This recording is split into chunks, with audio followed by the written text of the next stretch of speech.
الحمد لله نحمده ونستهديه ونؤمن به ونتوكل عليه ونعوذ بالله من شرور أنفسنا ومن سيئات أعمالنا من يهده الله فلا مضل له ومن يضلل فلا هادي له وأشهد أن لا إله إلا الله وحده لا شريك له وأشهد أن محمدا عبده ورسوله الصلاة والسلام على أشرف الأنبياء وسيد المرسلين محمد صلى الله عليه وسلم وعلى آله وأصحابه ومن تبعهم بإحسان إلى يوم الدين أما بعد يا أيها الذين آمنوا اتقوا الله حق تقاته ولا تموتن إلا وأنتم مسلمون فإن أصدق الحديث كتاب الله فأحسن الحديث حديث محمد صلى الله عليه وسلم وشر الأمور محدثاتها وكل محدثة بدعة وكل بدعة ضلالة وكل ضلالة في النار نجاني الله وإياكم اللهم آمين. உலகை படைத்து பரிபாலிக்கின்ற ஏகவல்லோன் அல்லாஹ் ஒருவனுக்கே புகழ் அனைத்தும் அல்ஹம்துலில்லாஹ். இருளிலும் மடமையிலும் வாழ்ந்து கொண்டிருந்த மனித சமூகத்துக்கு வழிகாட்டியாக வந்து வழிகாட்டி சென்ற எம்பெருமானார் ஸல்லல்லாஹு அலைஹி வஸல்லம் அவர்கள் மீதும் அவர்களை பின்தொடர்ந்து வந்த சஹாபாக்கள், தாபிஊன்கள், தபஅத் தாபிஈன்கள் மற்றும் இறுதி வரை இந்த தீனுல் இஸ்லாத்தை வாழ்வு நெறியாக ஏற்று நடக்கின்ற முஃமினான ஆண்கள் பெண்கள் அனைவர் மீதும் அல்லாஹு தஆலாவின் சாந்தியும் சமாதானமும் என்றென்றும் உண்டாகட்டும் என்று பிரார்த்தித்ததன் பின்னால் ஜும்ஆவுடைய கடமையை நிறைவேற்றுவதற்காக வேண்டி இந்த இறை இல்லத்தில் நோன்பு நோற்றவர்களாக இஅ்திகாஃபுடைய நியத்தோடு ஒன்று கூடியிருக்கின்ற அல்லாஹு தஆலாவின் நல்லடியார்களே, வாழ்வின் ஒவ்வொரு சந்தர்ப்பங்களிலும் அல்லாஹ் ஒருவனை மட்டுமே வணங்கி வழிபடுமாறும் அவன் ஏவிய விடயங்களை எடுத்தும் அவன் தடுத்திருக்கின்ற விடயங்களிலிருந்து முற்றுமுழுதாக விலகி ஒதுங்கி தவிர்ந்து வாழுமாறு முதலில் எனக்கும் அப்பால் உங்களுக்கும் வசியத்திலும் அன்பு கட்டளையிடுகின்றேன். அன்புக்குரிய அல்லாஹு தஆலாவின் நல்லடியார்களே, எனது அன்பின் சகோதர சகோதரிகளே, இன்றைய ஹுதுபாவின் ஊடாக உங்களோடு ரமலானும் அல் குர்ஆனும் என்கின்ற தொனிப்பொருளில் ரமலானுக்கும் அல் குர்ஆனுக்கும் இடையிலான அந்த உறவை மட்டும் மிக சுருக்கமாக விளக்கிவிட்டு செல்லலாம் என்று எதிர்பார்க்கிறேன் இன்ஷா அல்லாஹ். அன்புக்குரிய அல்லாஹு தஆலாவின் நல்லடியார்களே, எனது அன்பின் சகோதரர்களே, அல்லாஹு தஆலா அவனது தூதர் ஸல்லல்லாஹு அலைஹி வஸல்லம் ஆகியோர் இந்த புனிதமிகு ரமலான் மாதத்தை அறிமுகம் செய்கின்ற போது பல பெயர்களை கொண்டு அறிமுகம் செய்திருக்கிறார்கள். இந்த மாதத்தை பாவ மன்னிப்பினுடைய மாதம், ஷஹருல் மக்ஃபிரா என்று அழைப்பார்கள். நரக விடுதலினுடைய மாதம், ஷஹருல் இத்கி மினன் நார், நரக விடுதலுடைய மாதம் என்று இப்படி பல்வேறு பெயர் கொண்டு இந்த மாதத்தை அழைக்கிறார்கள். இந்த மாதம் அழைக்கப்படுகின்ற இன்னும் ஒரு பிரபல்யமான பெயர்தான் ரமலான், ஷஹருல் குர்ஆன். ரமலான் அல் குர்ஆனுடைய மாதம் என்று இந்த மாதத்தை மிக குறிப்பாக வர்ணித்து அழைப்பார்கள். ரமலானுக்கும் அல் குர்ஆனுக்கும் அத்தகையதோர் நெருக்கமான பிணைப்பு உறவு இருக்கிறது. குறிப்பாக நோன்பு என்கின்ற வணக்கத்தையும் அல் குர்ஆனின் ஓதுதல் அல்லது அல் குர்ஆனுடனான உறவை பேணி பாதுகாத்தல் என்பது மிக நெருக்கமான அல்லது ஒரு உயர்ந்த ஒரு வணக்க வழிபாடாக ரசூலுல்லாஹி ஸல்லல்லாஹு அலைஹி வஸல்லம் அவர்கள் காட்டி தந்திருக்கிறார்கள். எந்த அளவுக்கு என்றால் ரசூலுல்லாஹி ஸல்லல்லாஹு அலைஹி வஸல்லம் அவர்கள் சொன்ன ஒரு நபிமொழியை இந்த இடத்திலே ஞாபகமூட்டுவது, அல் குர்ஆனுக்கும் நோன்புக்கும் இடையிலான உறவு எந்த அளவு வலுவானது, ஒரு மனிதனுக்கு அது எந்தெந்த இடத்திலெல்லாம் உதவியாக ஒத்தாசையாக அவனை தூக்கி நிறுத்துவதாக அமைந்திருக்கிறது என்பதனை மிக கவனமாக மிக அழகாக பறைசாற்றுவதாக அமைந்திருக்கிறது. ரசூலுல்லாஹி ஸல்லல்லாஹு அலைஹி வஸல்லம் அவர்கள் சொன்னார்கள், அஸ்ஸியாமு வல் குர்ஆனு யஷ்ஃபஆனி லில் அப்த். அல் குர்ஆனும் ஒரு மனிதன் நோட்கின்ற நோன்பும் ஒரு அடியானுக்கு பரிந்துரை செய்வதாக காணப்படுகிறது. ஒரு மனிதனுக்கு நாளை மறுமை நாளிலே அல்லாஹு தஆலாவின் சன்னிதானத்திலே நோன்பு அல்லாஹு தஆலாவை பார்த்து சொல்லும், ஐ ரப், என்னுடைய இரட்சகனே, இன்னி மனஅதுஹு தஆம வஷ்ஷஹவாத் பின் நஹார், நான் இந்த மனிதன் உணவை உட்கொள்ளாமல் அவனுடைய இச்சைகளை அடக்கிக் கொண்டு வாழ்வதற்கு அவனுக்கு நான் பகல் பொழுதுகளிலே அவனுடைய இச்சைகளை அடக்கிக் கொண்டு இருப்பதற்கு நான் அவனுக்கு காரணமாக அமைந்தேன்.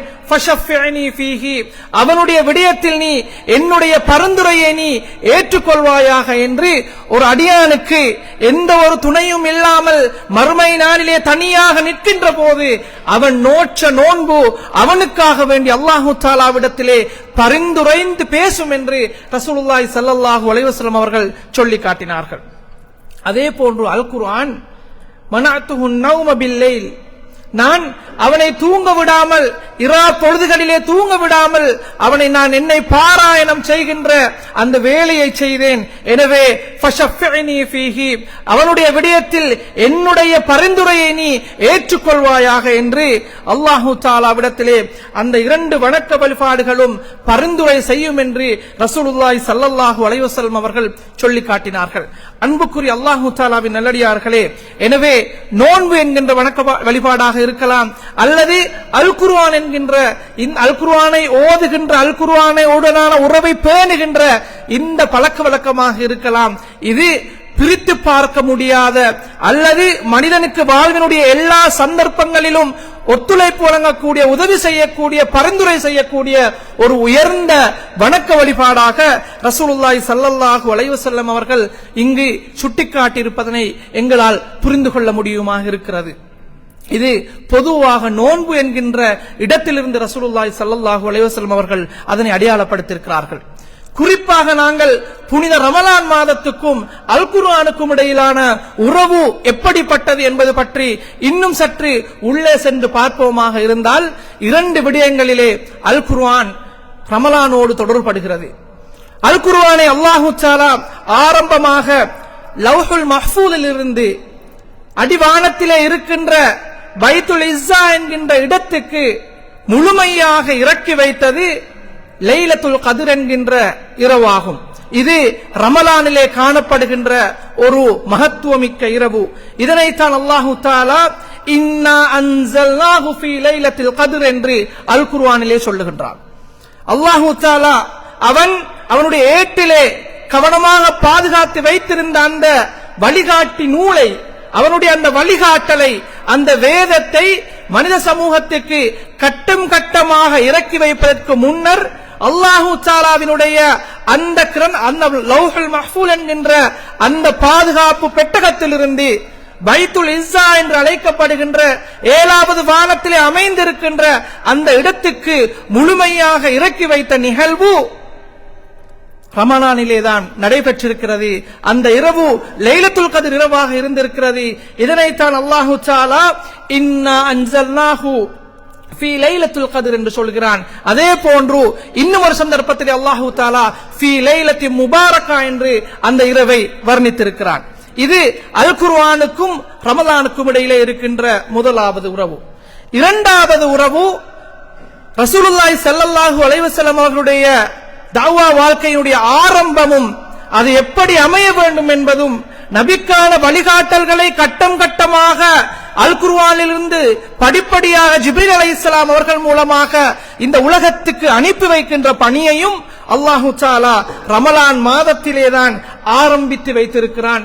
நானும் நீங்களும் அறிந்து வைத்திருக்கின்ற ஹிரா குகையிலே ரசூலுல்லாஹி ஸல்லல்லாஹு அலைஹி வஸல்லம் அவர்கள் தனித்திருந்த போது, இந்த சமூகத்தை பற்றிய கவலையிலே ஆழ்ந்திருந்த போது, இந்த சமூகத்தை சிலை வணக்கத்திலிருந்து, பாவங்களிலிருந்து, பெரும் பாவங்களிலிருந்து, அநியாயங்களிலிருந்து தன்னுடைய சமூகத்தை எப்படி மீட்டெடுப்பது என்பது பற்றிய கவலையோடு ஹிரா குகையிலே ரசூலுல்லாஹி ஸல்லல்லாஹு அலைஹி வஸல்லம் அவர்கள் வீற்றிருந்த போது இக்ரா பிஸ்மி ரப்பிக்கல்லதீ ஹலக் என்கின்ற அந்த வசனங்களோடு ஜிப்ரீல் அலைஹிஸ்ஸலாம் அவர்கள் ரசூலுல்லாஹி ஸல்லல்லாஹு அலைஹி வஸல்லம் அவர்களை முதலாவது சந்தித்த நிகழ்வும் புனித ரமலான் மாதத்திலே 21வது இரவிலேதான் இடம்பெற்றது என்று வரலாற்று ஆசிரியர்கள் குறிப்பிட்டு காட்டுகிறார்கள்.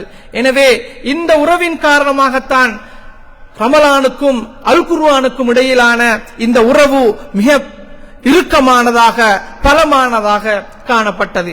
எனவேதான் ரசூலுல்லாஹி ஸல்லல்லாஹு அலைஹி வஸல்லம் அவர்களுக்கு வகை கிடைக்க ஆரம்பிக்கப்பட்ட தருணத்திலிருந்து ஒவ்வொரு ரமலானிலும் ஜிப்ரீல் அலைஹிஸ்ஸலாம் அவர்கள் ரசூலுல்லாஹி ஸல்லல்லாஹு அலைஹி வஸல்லம் அவர்களை சந்தித்து அல் குர்ஆனை ஓத கற்றுக் கொடுத்ததாக ஹதீஸ்களிலே பதிவு செய்யப்பட்டிருக்கிறது. எனவே அன்புக்குரிய அல்லாஹு தஆலாவின் நல்லடியார்களே, இத்தகைய ஒரு தாத்பரியம் மிக்க அல்லது மிக ஆழமான ஒரு உறவு அல் குர்ஆனுக்கும் புனித ரமலான் மாதத்துக்கும் இடையிலே காணப்படுகிறது. இது குறித்து இமாம் இப்னு ரஜப் ரஹ்மஹுல்லாஹ் அவர்கள் விளங்கப்படுத்துகின்ற போது ரசூலுல்லாஹி ஸல்லல்லாஹு அலைஹி வஸல்லம் அவர்கள் இரா பொழுதுகளிலே அந்த ஹிரா குகையிலே தங்கி இருக்கின்ற போது, உலகம் அமைதியாக உறங்கிக் கொண்டிருக்கின்ற போது, வேலை பழுக்களிலிருந்து முழு மனித சமூகமும் ஓய்ந்திருக்கின்ற போது, அமைதியான சூழல் நிலவுகின்ற போது அல்லாஹு தஆலா ஜிப்ரீல் அலைஹிஸ்ஸலாம் அவர்களின் ஊடாக அந்த வேதத்தை நபியினுடைய உள்ளத்துக்குள்ளால் கொண்டு போய் சேர்த்திருக்கிறான். அந்த தருணம்தான், அந்த அமைதியான தருணம்தான் அந்த வசனங்களை சிந்திப்பதற்கும் அதனை புரிந்து கொள்வதற்கும் அதனை உணர்ந்து கொள்வதற்கும் ஏதுவான சந்தர்ப்பமாக அமைந்திருந்தது. எனவே அல் குர்ஆனை ஓதுவதோடு மட்டும் நாங்கள் போதுமாக்கிக் கொள்ளாமல் அல் குர்ஆனை உணர்வதற்கு, அதனை புரிந்து கொள்வதற்கு, அதனுடைய விடயங்கள் எங்களுடைய உள்ளத்துக்குள்ளால் தாக்கத்தை ஏற்படுத்துவதற்கு மிகச் சிறந்த பொழுதுகளாக இரவினுடைய பிந்தைய பொழுதுகள் காணப்படுகின்றன.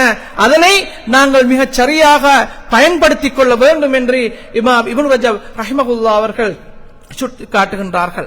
எனவேதான் அன்புக்குரிய அல்லாஹு தஆலாவின் நல்லடியார்களே, ரசூலுல்லாஹி ஸல்லல்லாஹு அலைஹி வஸல்லம் அவர்களை போன்றே சஹாபாக்களும் அவர்களை பின்தொடர்ந்து வந்த ஸலஃபுஸ் ஸாலிஹீன்களும் ரமலான் மாதத்தை அல் குர்ஆனுக்கான மிக குறிப்பான ஒரு வணக்கத்தை நிறைவேற்றுகின்ற ஒரு மாதமாக ஒதுக்கி வைத்திருந்தார்கள்.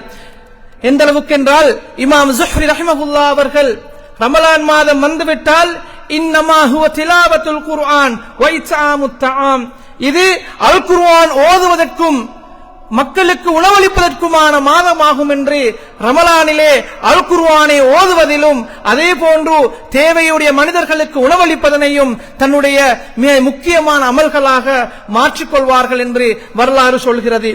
இமாம் மாலிக் மதீனாவிலே ரமலான் மாதம் வருகை தந்துவிட்டால் தன்னுடைய ஹதீஸ் வகுப்புகளை எல்லாம் முழுமையாக நிறுத்திவிடுவார்கள்.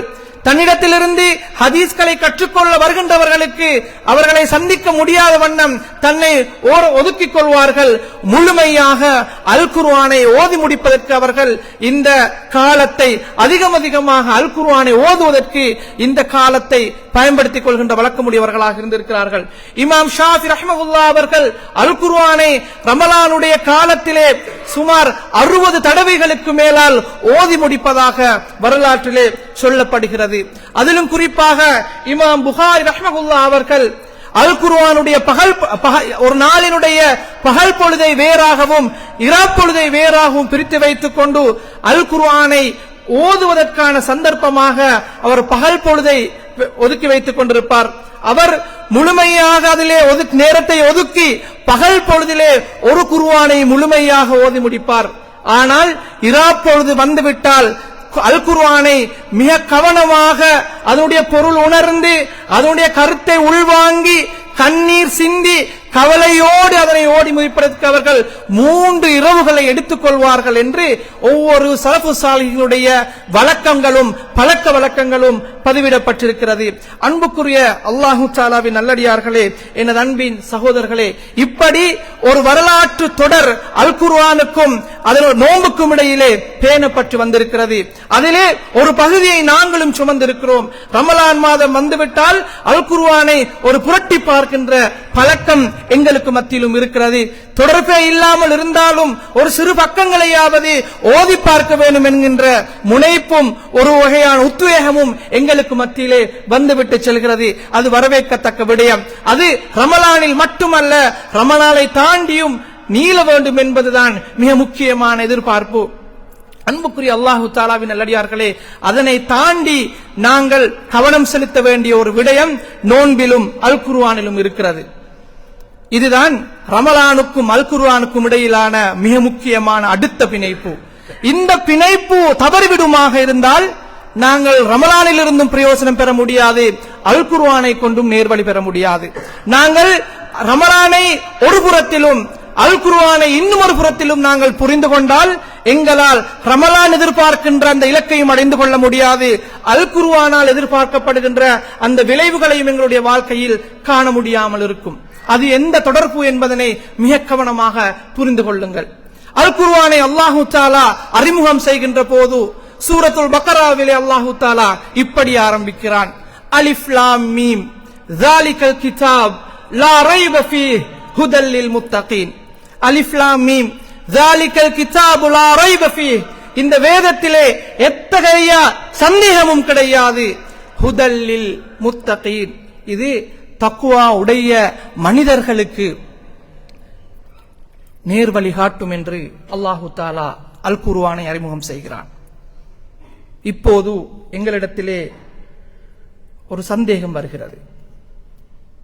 ரமலானை பற்றி அல்லாஹு தஆலா பேசுகின்ற போதும் யா அய்யுஹல்லதீன ஆமனூ குதிப அலைக்குமுஸ் ஸியாமு கமா குதிப அலல்லதீன மின் கப்லிக்கும் லஅல்லக்கும் தத்தகூன், ஈமான் கொண்டவர்களே, உங்களுடைய முன்னைய சமூகத்தினருக்கு நோன்பு கடமையாக்கப்பட்டது போன்று உங்களுக்கும் நோன்பு கடமையாக்கப்பட்டிருக்கிறது.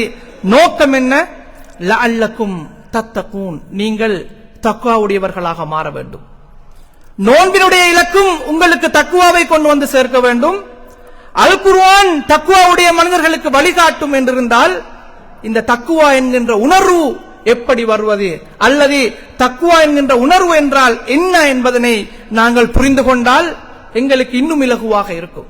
அதனை விளங்கப்படுத்துவதற்கு உமர் ரலியல்லாஹு அன்ஹு அவர்களுக்கும் உபை இப்னு கஅப் ரலியல்லாஹு அன்ஹுக்கும் இடையிலே இடம்பெற்ற ஒரு சம்பவத்தை அல்லது ஒரு உரையாடலை இந்த இடத்திலே மேற்கோள் காட்டுவது பொருத்தமாக இருக்கும் என்று நினைக்கின்றேன். உமர் ரலியல்லாஹு அன்ஹு அவர்கள் உபை இப்னு கஅப் ரலியல்லாஹு அன்ஹுவை பார்த்து ஒரு சந்தர்ப்பத்திலே கேட்கிறார்கள், உபை இப்னு கஅபே, தக்வா என்றால் என்ன என்று உங்களுக்கு தெரியுமா என்று கேட்கிறார்கள். அப்போது உபை இப்னு கஅப் ரலியல்லாஹு அன்ஹு அவர்கள் உமர் ரலியல்லாஹு அன்ஹு அவர்களை பார்த்து கேட்கிறார்கள், அமீருல் முஃமினீனே, நீங்கள் முட்கள் நிறைந்த பாதையை பற்றி அறிந்து வைத்திருக்கிறீர்களா என்று கேட்கிறார்கள். அப்போது உமர் ரலியல்லாஹு அன்ஹு அவர்கள் சொல்கிறார்கள், ஆம், நான் அறிந்து வைத்திருக்கிறேன். அந்த முட்கள் நிறைந்த பாதையிலே நீங்கள் எப்படி செல்வீர்கள் என்று சொல்லுங்கள் பார்ப்போம் என்று உபை இப்னு கஅப் ரலியல்லாஹு அன்ஹு அவர்கள் கேட்கிறார்கள். உமர் ரலியல்லாஹு அன்ஹு அவர்கள் பதில் சொல்லுகிறார்கள், என்னுடைய ஆடைகளை நான் தூக்கிக் கொள்வேன், என்னுடைய உடல்கள் அந்த முட்களிலே பட்டு கீறி விடாமல் எனக்கு காயத்தை ஏற்படுத்தி விடாமல் நான் என்னை பாதுகாத்துக் கொண்டு ஒவ்வொரு எட்டாக நான் எடுத்து வைத்து நடந்து செல்வேன் என்று சொன்னபோது உபை இப்னு கஅப் ரலியல்லாஹு அன்ஹு அவர்கள் சொன்னார்கள், அதுதான் தக்வா, அதுதான் தக்வா என்று சொல்லி காட்டினார்கள். நாம் வாழுகின்ற சூழலிலே எம்மை காவு கொள்வதற்கு, எம்மை அழித்து அல்லாஹு தஆலாவிடத்திலிருந்து தூரமாக்குவதற்கு, அல்லாஹு தஆலாவின் கோபத்தை எங்களுக்கு பெற்றுத் தருவதற்கு, அல்லாஹு தஆலாவினுடைய அன்பிலிருந்து எங்களை தூரமாக்குகின்ற, அல்லாஹு தஆலாவின் வெறுப்பை சம்பாதித்து தருகின்ற, அல்லாஹு தஆலாவின் சாபத்தை எங்கள் மீது சுமத்துகின்ற, அல்லாஹு தஆலாவின் திருப்தியிலிருந்து தூரமாக்கப்படுகின்ற எத்தனையோ விடயங்கள் நாளாந்தம் நிகழ்ந்த வண்ணம் வீட்டுக்குள்ளாலும் வீட்டுக்கு வெளியிலும், தொழிலிலும் தொழிலுக்கு வெளியிலும், நண்பர்களுக்கும் நண்பர்களுக்கு வெளியிலே இருக்கின்ற சூழலிலும் இடம்பெற்றுக் கொண்டே இருக்கின்றன. இந்த தருணங்களில், இத்தகைய சந்தர்ப்பங்களில் எப்படி அந்த சஹாபி சொல்லி காட்டியது போன்று அவற்றுக்குள்ளால் நாங்கள் வீழ்ந்து விடாமல், அவை எங்களை தீண்டி விடாமல், அவற்றிலே நாங்கள் உரசி எங்களுக்கு காயம் ஏற்பட்டு விடாமல் கால்களை மெதுமெதுவாக எடுத்து வைத்து நடப்போமோ, அதுபோன்று இதிலே நான் சென்று விட்டால் திசை மாறி விடுவேன், இதை செய்துவிட்டால் நான் பெரும் பாவத்தை நிகழ்த்தி விடுவேன், இதிலே நான் விழுந்து விட்டால் அல்லாஹ்வின் சாபம் எனக்கு உண்டாகும், இதை நான் செய்துவிட்டால் நபியினுடைய கோபத்தை சம்பாதிக்க வேண்டும் என்கின்ற உணர்வோடு ஒரு மனிதன் நடந்து கொள்கின்ற ஒரு வகையான உணர்வு இருக்கிறதே, அதனைத்தான் தக்வா என்று இந்த இடத்திலே இஸ்லாம் மிகச் சரியாக சொல்லி காட்டுகிறது. எனவே அதனை இறை அச்சம் என்று சொல்வதை விட ஒரு வகையான ஒரு உணர்வு, பிரக்ஞை என்று சொல்லலாம், ஒரு வகையான அலர்ட், ஒன்றை காணுகின்ற போது நாங்கள் விழித்துக் கொள்கின்ற ஒரு நிலை என்று சொல்லலாம். எனவே அல் குர்ஆன் அப்படி விழித்துக் கொள்கின்ற மனிதர்களுக்கு வழிகாட்டுகிறது. நோன்பு அப்படி விழித்துக் கொள்கின்ற மனிதர்களை உருவாக்குகிறது. எனவே இந்த இரண்டு பேரையும் சேர்க்கின்ற பணியைத்தான் இந்த நோன்பும் இந்த அல் குர்ஆனும் செய்கிறது. எனவே அல் குர்ஆனிலிருந்து வழிகாட்டல் பெறுவதற்கு மனிதர்களை உருவாக்க வேண்டுமே. எப்படி உருவாக்குவது? ஹலாலான மனைவி கண்ணுக்கு முன்னால் இருக்கிறாள், வருமானம் நிறைய இருக்கிறது, தேவையான உணவுகள் மேசைக்கு மேலே இருக்கிறது, கோபம் மேலிட்டால் வார்த்தைகள் வாய்வரை தாண்டி வருகிறது. நோற்ற நோன்பு தடுக்கிறது அல்லவா? நோன்பு அந்த பயிற்சியை தருகிறது. ஹலாலை கூட அனுபவிக்காமல் தடுத்துக் கொள்கின்ற பக்குவத்தை ரமலான் தருகிறது. அதுதான் தக்குவா என்கின்ற உணர்வை உருவாக்குவதற்கான ஆரம்ப இடம். அல்லாஹு தாலா 30 நாட்கள் அந்த பயிற்சி எங்களுக்கு தந்து அந்த உணர்வோடு, அந்த பிரக்ஞையோடு, அந்த விழிப்பு நிலையோடு நாங்கள் ரமலானுக்கு வெளியே வருகின்ற போது ذَلِكَ الْكِتَابُ لَا رَيْبَ فِيهِ هُدًى لِّلْمُتَّقِينَ இந்த வேத வசனங்கள் எங்களுடைய உள்ளங்களை தொடும். இந்த வேத வசனங்களை ஓதுகின்ற போது கண்களால் கண்ணீர் வரும். இந்த வசனங்களை கேட்கின்ற போது, ஒரு பாவத்தை காண்கின்ற போது உள்ளம் விழித்துக் கொள்ளும். என்னை தூரமாக்கிக் கொள்ள வேண்டும் என்கின்ற அச்சமும் எதிர்பார்ப்பும் உள்ளத்தில் தோன்றிக் கொண்டே இருக்கும். இந்த பணியைத்தான் அல் குர்ஆனும் ரமலானும் மிக கவனமாக இந்த மாதத்திலே செய்கிறது. எனவே நாங்கள் ரமலானையும் நோன்பையும் பிரித்து பார்க்க முடியாது, ரமலானையும் குர்ஆனையும் பிரித்து பார்க்க முடியாது. ரமலானிலே அந்த பயிற்சியை பெற்றுக்கொண்டு நாங்கள் அல் குர்ஆனை தொடர்ந்துகின்ற போதுதான் அந்த உணர்வை எங்களால் பெற்றுக்கொள்ள முடியுமாக இருக்கும். இல்லாத போது நாங்கள் வெறும் சடங்கு சம்பிரதாயத்துக்கு நோன்பு நோக்கின்ற மனிதர்களாக இருப்போமாக இருந்தால், அல்லது குர்ஆனை ஓத வேண்டும் என்பதற்காக வேண்டி ஓதி முடிக்கின்ற நபர்களாக இருந்தால், அல்லாஹு தஆலா கேட்கின்ற இந்த கேள்விகளுக்கு எங்களுக்கு பதில் சொல்ல முடியாமல் போய்விடும். அல்லாஹு தஆலா எங்களை பார்த்து இப்படி சொல்லுகிறான், அலம் யஅனில் லதீன ஆமனு அன் தக்ஷஅ குலூபுஹும் லிذிக்ரில்லாஹ். அல்லாஹு தஆலா அவனுடைய நினைவை, ஞாபகமூட்டலை எண்ணி அஞ்சுகின்ற நேரம் இன்னும் முஃமின்களுக்கு வரவில்லையா என்று அல்லாஹு தஆலா கேட்கிறான். இன்னும் ஒரு சந்தர்ப்பத்தில் அல்லாஹு தஆலா என்னையும் உங்களையும் பார்த்து இப்படி கேட்கிறான், இன்னமல் முஃமினூன அல்லதீன இதா ذுக்கிரல்லாஹ் வஜிலத் குலூபுஹும் வஇதா துலியத் அலைஹிம் ஆயாத்துஹு ஸாதத்ஹும் ஈமானா வஅலா ரப்பிஹிம் யதவக்கலூன். முஃமின்களை பொறுத்தமட்டிலே அவர்கள் எப்படிப்பட்டவர்கள் என்றால், எங்களுடைய வசனங்கள் ஓதி காண்பிக்கப்பட்டால் அவர்களுடைய ஈமான் அதிகரிக்கும். அல்லாஹு தஆலா ஞாபகமூட்டப்பட்டால் அவர்களுடைய உள்ளங்கள் அச்சத்தால் நடுங்கும். இப்படியான உணர்வு நானும் நீங்களும் அல் குர்ஆனை ஓதுகின்ற போது எப்போதாவது ஏற்பட்டிருக்கிறதா? குறைந்தபட்சம் ஒரு சொட்டு கண்ணீரை விட வேண்டும் என்கின்ற உணர்வு எங்களுக்குள்ளால் ஏற்பட்டிருக்கிறதா? அல்லது எத்தனை குர்ஆனை ஓதி முடிக்கிறோம் என்கின்ற விடயத்திலே நாங்கள் கவனமாக இருந்திருக்கிறோமா என்பது பற்றி சிந்திக்க வேண்டும். எனவே நாங்கள் தவறுகின்ற, நாங்கள் ஃபெயிலியராக இருக்கின்ற இடம் இதுதான். அல் குர்ஆன் ஒரு பக்கத்திலே நாங்கள் ஓதிக்கொண்டு செல்கிறோம், நோன்பை இன்னும் ஒரு புறத்தால் நாங்கள் சென்று ஓதிக்கொண்டிருக்கிறோம். இரண்டும் நேர்கோட்டிலே சென்று கொண்டிருக்கின்றன.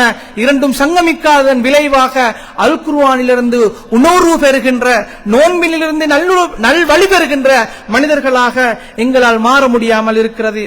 ஒரு தடவை உமர் ரலியல்லாஹு அன்ஹு அவர்கள் தஹஜ்ஜத் தொழுகைக்காக வேண்டி எழும்புகிறார்கள். ஒரு சஹாபி தொழுகையை நிறைவேற்றிக் கொண்டிருக்கிறார்கள். ஒரு வசனம் வருகிறது, இன்ன அஸாப ரப்பிக லவாகி, நிச்சயமா உங்களுடைய இரட்சகனுடைய தண்டனை உங்களை வந்து சேரும். மா லஹு மின் தாஃபி, அதிலிருந்து உங்களை யாராலும் பாதுகாக்க முடியாது என்கின்ற வசனம் வந்தபோது உமர் ரலியல்லாஹு அன்ஹு அவர்கள் தேம்பி தேம்பி அழ ஆரம்பிக்கிறார்கள். தொழுகையை நிறைவு செய்துவிட்டு சென்ற உமர் ரலியல்லாஹு அன்ஹு அவர்களுக்கு 1 மாத காலமாக கடினமான காய்ச்சல் ஏற்படுகிறது. உமர் ரலியல்லாஹு அன்ஹு அவர்கள் சொல்லுகிறார்கள், நிறைய பேர் என்னை சுகம் விசாரிப்பதற்காக விட்டு வந்து செல்கிறார்கள், எனக்கு மட்டும்தான் தெரியும் எதற்காக காய்ச்சல் எனக்கு வந்துவிட்டது என்று. இன்னும் ஒரு சந்தர்ப்பத்திலே வரலாற்றிலே வந்த மிக முக்கியமான ஒரு சலஃபு சாலிஹீன்கள் முக்கியமான ஒருவர் ஃபுலைல் இப்னு இயாத் ரஹ்மஹுல்லாஹ் அவர்கள் தொழுகையை நிறைவேற்றுவதற்காக வேண்டி, தொழுகை வைப்பதற்காக வேண்டி அவருடைய மகன் அலி இப்னு இயாதோடு தொழுகைக்காக வேண்டி தயாராக இருக்கிறார்கள்.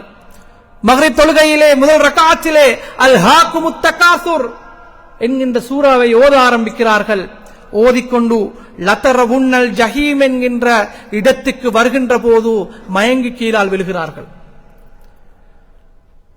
மயக்கம் தெளிந்த போது மீண்டும் எழுந்து நின்று வுளூ செய்து கொண்டு தொழ ஆரம்பிக்கிறார்கள். அவரால் அந்த இடத்தை விட்டு நகர முடியவில்லை. மயங்கி மயங்கி விழ ஆரம்பிக்கிறார்கள்.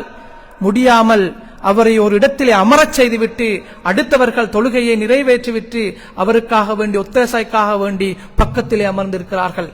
இப்படியான உணர்வுகளை நாங்கள் அடைவது எப்படி போனாலும் குர்ஆனை ஓதி கண்ணால் கண்ணீர் வர வேண்டுமா என்கின்ற தேவையை கூட உணராமல் வாழ்ந்து கொண்டிருப்பது எத்தகைய துர்ப்பாக்கியமான நிலைமை என்பதனை நாங்கள் புரிந்து கொள்வதற்கு கடமைப்பட்டிருக்கிறோம். அன்புக்குரிய அல்லாஹ்வின் நல்லடியார்களே, எனவே இந்த மாதம் அல் குர்ஆனுடைய மாதம். இந்த மாதம் அல் குர்ஆனை நோக்கி எம்மை அழைத்துச் செல்கின்ற மாதம். அதற்கு துணை புரிவதற்குத்தான் நாங்கள் பகல் வேளைகளிலே அந்த உணர்வை ஏற்படுத்திக் கொள்வதற்குத்தான் நாங்கள் இந்த நோன்பை நோற்றிருக்கிறோம். எங்களுக்கான வாழ்வின் வழிகாட்டியாக அல்லாஹு தஆலா அல் குர்ஆன் எனும் வேதத்தை தந்திருக்கிறான். அது மறுமை நாள் வரும் வரையிலே எங்களுடைய வாழ்க்கைக்கான ஒவ்வொரு திசைக்குமான பயணத்தை மிக கவனமாக காட்டிக் கொண்டிருக்கும். அதிலிருந்து நாங்கள் படிப்பினை பெற வேண்டுமாக இருந்தால் நோன்பிலே நாங்கள் தயாராக வேண்டும். அதற்கான தயார் நிலையை எங்களுடைய நோன்பு எங்களுக்கு தர வேண்டும். எனவே அல் குர்ஆனை ஓதுவோம், அந்த உணர்வை நாங்கள் ஏற்படுத்திக் கொள்வோம். நோன்பை சரிவர நோட்போம். அல் குர்ஆனிலிருந்து படிப்பினை பெறுவதற்கான மனோநிலையை நாங்கள் உருவாக்கிக் கொள்வோம். எனவே வெறுமனே சடங்கு சம்பிரதாயம் என்கிற நிலையிலிருந்து தாண்டி நாங்கள் உணர்வுபூர்வமாக அர்த்தபூர்வமாக வணக்க வழிபாடுகளை நிறைவேற்றி அல்லாஹு தஆலா எதிர்பார்க்கின்ற அந்த இலக்குகளை அடைந்து அவன் வாக்களித்திருக்கின்ற அந்த ரையான் என்கின்ற வாயினூடாக சுவர்க்கம் நுழைகின்ற பாக்கியத்தை வல்லநாயன் அல்லாஹு தஆலா எனக்கும் உங்களுக்கும் நசீபாக்குவானாக. யா அல்லாஹ், எங்களுடைய பாவங்களை மன்னித்தருள்வாயாக, என்னுடைய பெற்றோர்களுடைய பாவங்களை மன்னித்தருள்வாயாக, என்னுடைய குற்றம் குறைகளை பொருந்திக் கொள்வாயாக, நாம் நோற்ற நோன்புகளை யா அல்லாஹ் நீ பொருந்திக் கொள்வாயாக, நாம் ஓதிய குர்ஆன்களை யா அல்லாஹ் நீ கபூல் செய்து கொள்வாயாக. எங்களுடைய குறைபாடுகளை பலவீனங்களை கொண்டு யா அல்லாஹ் நீ அவற்றை புறக்கணித்து விடாதே. ஆமீன் ஆமீன் யா ரப்பல் ஆலமீன். பாரக்கல்லாஹு லனா வ லக்கும் பில் குர்ஆனில் அஸீம் வ நஃபஅனா பில் ஆயாத்தி வ ذிக்ரில் ஹகீம் இன்னஹு